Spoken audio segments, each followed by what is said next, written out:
Salut, ici Coach Cam, kinésiologue, créateur et fondateur de Rothschild Training.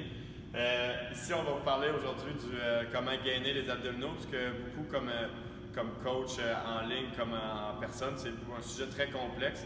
C'est difficile de l'expliquer dans un cours de groupe ou en un à un sans prendre beaucoup de temps. Donc aujourd'hui, c'est pour ça que j'ai fait appel à Françoise Prévost, qui est ostéopathe. Elle va expliquer vraiment le fondement un petit peu du gainage, comment vraiment aller tout le chercher. Puis moi, je vais appliquer ça dans la performance, tout ce qui est santé versus performance, puis après ça dans le squat. Donc, Françoise, let's go! Donc, on remarque de plus en plus de problèmes au niveau du gainage au CrossFit parce qu'il y a beaucoup de gens qui vont aller gonfler le ventre, puis ça peut causer des descentes au niveau des organes.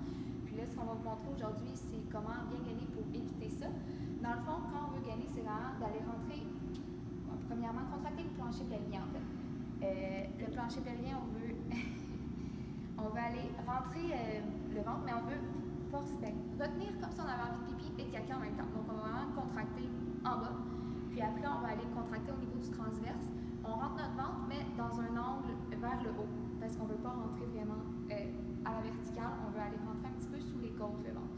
C'est comme ça qu'on va éviter d'aller pousser les organes vers l'extérieur, qui pourrait causer beaucoup de problèmes au niveau des organes internes, la descente, puis aussi au niveau de la performance. Ça va faire appuyer sur tout ce qui est bas, puis on ne veut pas d'appuyer sur les muscles.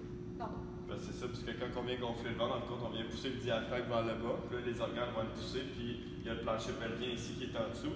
Si vous avez remarqué, on peut voir ma main ici, il n'y a rien sauf des muscles, puis il y a des ligaments un peu, mais c'est vraiment minime. Là. On veut vraiment s'assurer de bien serrer ça, puis de ne pas nécessairement juste pousser. Donc, en squat, c'est quoi qu'on va vouloir faire? Justement, on va aller là, c'est correct? Oui, ben on avait pas parlé aussi, on veut vraiment que la respiration soit plus au niveau des côtes.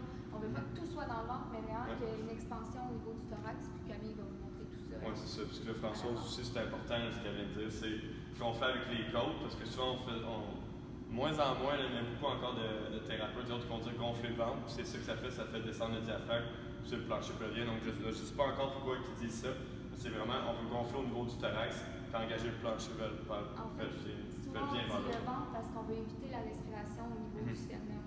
C'est pas, la respiration n'est pas ici, mais vraiment plus ici. C'est ça, plus thoracique, là, vraiment plus ici que le ventre. Là.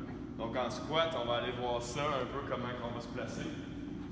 Donc la position de base est très importante, c'est-à-dire souvent nous on va prendre la barre puis serrer les abdos avant. Avec une barre vide ça se fait bien, mais avec 400 livres c'est une autre affaire. N'oubliez pas que la barre veut vous pousser vers le bas, puis justement de garder l'air fait que ça tombe pas. Donc quand je vais me placer, je vais aller en dessous de la barre. Rendu dans ma position, rendu là, ce que je vais devoir faire, c'est engager mon plancher pelvien. Donc, comme Françoise avait dit, je retiens mon envie d'aller aux toilettes. Donc, numéro 1, numéro 2. Quand c'est fait, je vais venir aspirer mon air vers le haut en aspirant mon nombril vers le ciel. Donc, pas vers l'intérieur, vraiment vers le ciel. Donc ça va venir gonfler mon thorax. Quand vous voyez, là, la barre, elle a monté du sol. Rendu dans cette position-ci, là, je vais venir serrer. Donc, je vais faire la poussée un petit peu qu'on dit qui n'est pas bonne, mais en engageant un peu tous les autres organes, puis en aspirant comme du monde dans les côtes. J'ai un gainage super solide. Rendu dans cette position, je garde mon air. Je recule de 2 à 4 pas. Si j'ai à expirer, ça va être une mini expiration par l'autre du thorax. Puis je vais venir prendre une grande inspiration. Puis là, je descends, puis je monte. Donc, si on le recommence, je m'installe, je contracte le plancher pelvien. J'inspire le plus d'air que je peux. Je sors mes organes, c'est comme si quelqu'un allait me fesser dans le ventre. Mini expiration. Puis là, on y va. Si vous avez plusieurs répétitions à faire, c'est d'essayer de respirer juste par ici et non par le ventre, tout expirer. C'est sûr qu'à 20 répétitions un peu, c'est un autre game. Mais entre 1 et 10 respirations, ça se fait très bien. Donc, vous me direz comment ça va avec ce gainage-là, puis super.